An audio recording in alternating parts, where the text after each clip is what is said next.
Hello everyone, this is Foundations of Political Science BA part first, and today we are going to study about the theory of separation of powers. So let's understand what does it mean, and after this we will see the theory of checks and balances. So first here comes the theory of separation of powers, and according to this theory all the powers of the government should not be concentrated in the hands of one organ, otherwise there will be no freedom. And the persons, the writers, thinkers who support this view, according to them the legislature should only make laws, the executive should implement those laws and run the administration according to those laws, and the judiciary should decide the disputes according to those laws. And Montesquieu laid stress on the limitation of each organ and declared that there should be no control of one organ or over the other. The one organ should neither interfere in the sphere of the other, and nor should it influence the other. Each organ should be completely free in its own sphere. So Montesquieu was the main thinker who laid stress on this theory, and the best explanation of this theory has been given by French writer Montesquieu in his book Spirit of Laws in 1748. And this theory had a great effect on France and America, and this theory prepared the ground for the French Revolution. And when in 1789, after the revolution, the human rights were declared, and it was said that in the countries where there is no separation of powers, there is no such thing as constitution. And the founding fathers of the American Constitution were especially influenced by this theory. And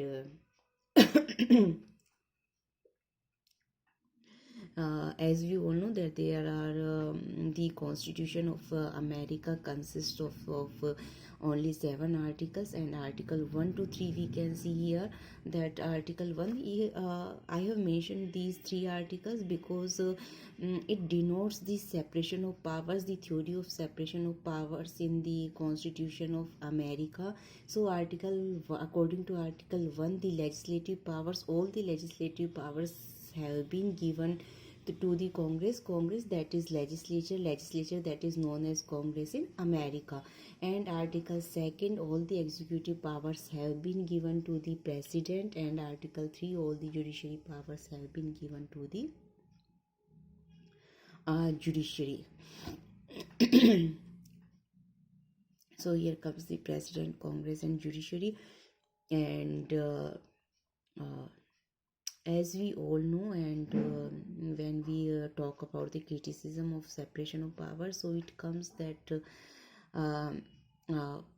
the separation of powers in its totally meaning or literally or cannot be implemented in its true meaning, as we cannot separate the 3 organs of the government totally. We cannot separate these organs to one another, and therefore here comes the new theory, that is checks and balances.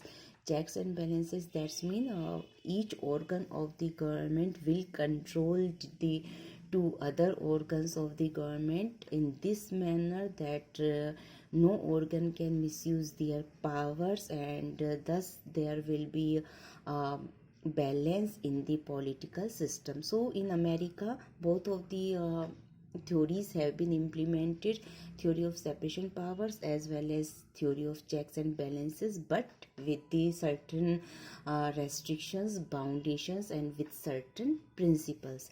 So checks and balances, here we can see that judiciary controls the Congress and the president, and through the procedure, mainly through the procedure of judicial review, and president controls the Congress and judiciary, as president has the right to veto the bills passed by the Congress, and the bills passed by the Congress, as the president has the power to sign them, to make to enact as laws, and the judiciary, it controls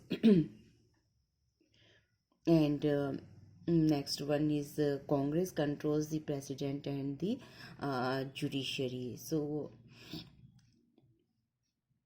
आज हम लोग बात कर रहे हैं शक्ति पृथक्करण के सिद्धांत के बारे में। जब हम लोग शक्ति पृथक्करण के सिद्धांत के बारे में हम लोग पढ़ते हैं तो शक्ति पृथक्करण, शक्तियों को पृथक पृथक विभाजित करना। किस में विभाजित करना? सरकार के तीनों अंगों में, व्यवस्थापिका, कार्यपालिका और न्यायपालिका में शक्तियों को विभाजित कर देना, ताकि कोई भी जो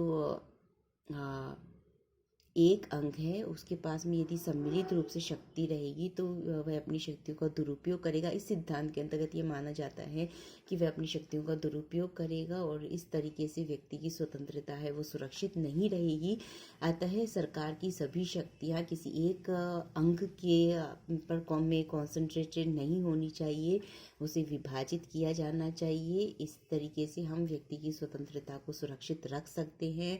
मुख्यतः इसके अंतर्गत थिंकर आ जाते हैं। मॉन्टेस्क्यू, फ्रेंच विचारक मॉन्टेस्क्यू, जिन्होंने अपनी बुक लिखी थी स्पिरिट ऑफ लॉज 1748, और इस तरीके से उन्होंने अपने शक्ति पृथक्करण का सिद्धांत दिया था, जिसके अंतर्गत हर जो अंग है सरकार का वह किसी भी दूसरे दो अंगों के मामलों में हस्तक्षेप नहीं करेगा, किसी भी तरीके से उसको प्रभावित भी नहीं करेगा। और इस तरीके से हर जो ऑर्गन है और सरकार का जो हर अंग है वह अपने अपने क्षेत्र में सुप्रीम रहेगा और अपने अपने क्षेत्र में बिल्कुल वो स्वतंत्र रहेगा। और जो फ्रेंच रेवोल्यूशन है उसका मेन कारण है वो सेपरेशन ऑफ पावर्स माना जाता है। तो ये माना जाता है कि जो फ्रांस में इसका काफ़ी ज़्यादा प्रभाव रहा, अमेरिका में भी इसका काफ़ी ज़्यादा प्रभाव रहा। फ्रांस की जो क्रांति वो इससे प्रभावित रही, और अमेरिका के जो founding fathers of the American constitution थे, अमेरिका के संविधान के निर्माता थे, वो इस थ्योरी से काफ़ी ज़्यादा प्रभावित थे। इसीलिए जब हम लोग अमेरिका के संविधान की बात करते हैं तो हमें पता है उसमें केवल 7 आर्टिकल्स है। तो जो शुरू के 3 आर्टिकल्स है 1, 2 एंड 3 उनको हम लोग देख सकते हैं।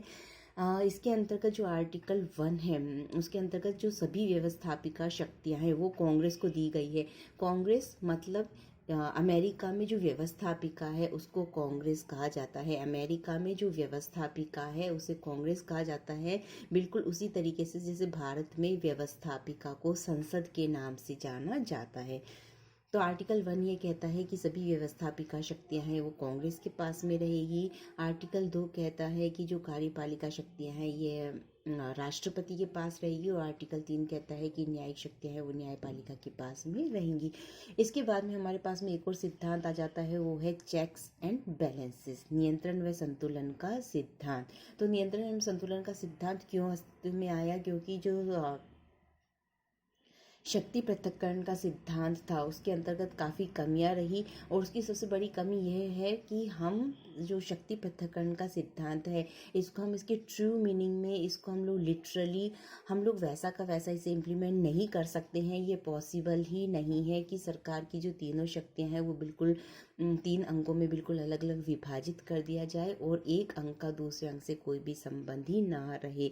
तो इस तरीके से हमेशा इसमें ये डर रहता है कि क्योंकि एक अंग के ऊपर दूसरे 2 अंगों का नियंत्रण नहीं रहेगा तो हर अंग अपनी मनमानी करेगा, उसका अपनी शक्तियों का दुरुपयोग वह कर सकता है।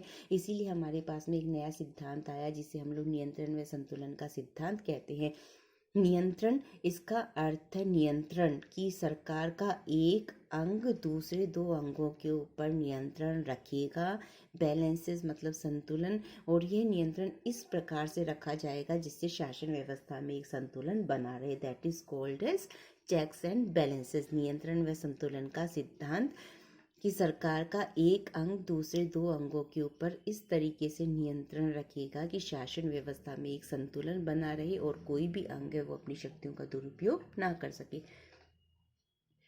तो सबसे पहला तो आ जाता है न्यायपालिका, जो कि कांग्रेस और प्रेसिडेंट राष्ट्रपति दोनों को कंट्रोल करती है through the procedure of judicial review, न्यायिक पुनरावलोकन की शक्ति के आधार पर। न्यायिक पुनरावलोकन हम लोग जानते हैं जिसके अंतर्गत न्यायपालिका कांग्रेस और राष्ट्रपति के कार्यों के कानूनों की संवैधानिकता की जांच करती है, और यदि उसे यह महसूस होता है कि वह संविधान के प्रतिकूल है तो वो अवैध घोषित कर सकती है। प्रेसिडेंट है वो कांग्रेस और जुडिशरी दोनों को कंट्रोल रखता है, कहीं ना कहीं वो नियंत्रण बनाए रखते हैं।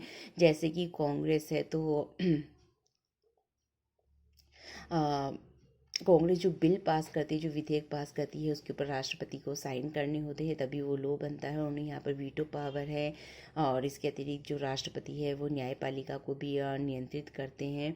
और इसके बाद में आ जाता है कि जो कांग्रेस है ये भी प्रेसिडेंट और जुडिशरी दोनों को कंट्रोल करती है। जैसे कि जुडिशरी में न्यायाधीशों की संख्या है, क्षेत्राधिकार है, तो कांग्रेस को इस बारे में काफ़ी ज़्यादा अधिकार हैं। और प्रेसिडेंट को कंट्रोल करती है, जैसे कि अंतर्राष्ट्रीय संधियों की पुष्टि करना, ये सब कांग्रेस के हाथ में है। जबकि ये जो संधियां हैं ये राष्ट्रपति के द्वारा की जाती है। कहीं ना कहीं कुछ ना कुछ नियुक्तियां होती हैं जो कि राष्ट्रपति करते हैं, उनके ऊपर भी कांग्रेस का समर्थन आवश्यक है। So that's all for today from my side. Thank you very much.